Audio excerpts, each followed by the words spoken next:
I'm the worst Jew there is. I'm a terrible, terrible Jew. I mean, I'm very culturally Jewish. There's loads of things in me. I have a very strong sense of family, a highly developed sense of guilt, an absolute love of food, of feeding people, of ceremony, of doing things together that are really important to me. That's all very much my Jewish side. In terms of religious beliefs, I have none.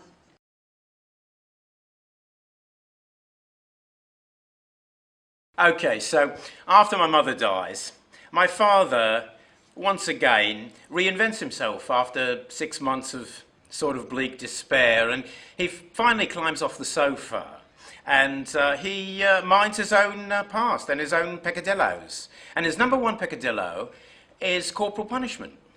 And we're not in the sort of whips and chains and dungeons department. We're in the naughty schoolgirls and headmasters and chauffeurs and milady and that whole kind of sort of crazy, slightly upper class English aristocratic twist on that sort of sexual fantasy.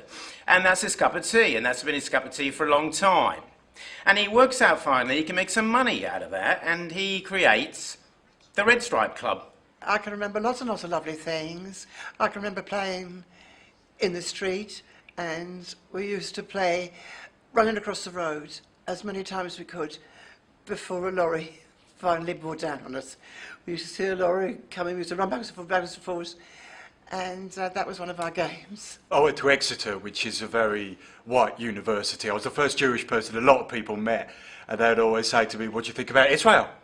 I just refused to answer the question. I said, "I'm not answering that question." And they went, "Oh, okay." So that's pretty much it. I've just potted about today, waiting for my darling husband to come in from work. I'm sure I'll make him a fantastic supper. Which I haven't done too much today. I haven't done anything good for the community, if you're asking me that. I haven't changed the world. Around about 9 o'clock, there used to be a break, and I was in the hall. And I was standing there, and these two boys, these two goyim, you know what goyim is? You knew what goyim is. They came over to me, they said, "Why don't you go back to your country?" So I said, "Right." So I was no, "Just go away. You get yourself into trouble." He said, "What are you going to do?" I punched him right in the mouth, smashed his mouth wide open. He's bleeding. I went back to the class. Never said a word to Mr. Isaacs. He come in with his mouth bleeding. He said, "Who done that?" He said, "He did." So he says, "Go and see the nurse." So he called me over. He says, "What'd you do that for?" I told him, "Oh." He said, "Go and sit down." He said, "Go and sit down." And it went all over the school what I'd done.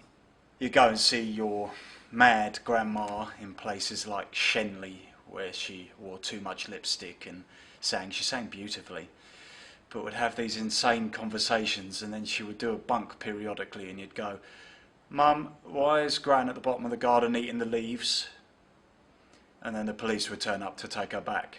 We've always kept a kosher home, only because it's easier that way. You don't know who's coming in or out, and you know you're not going to get any horse meat in it.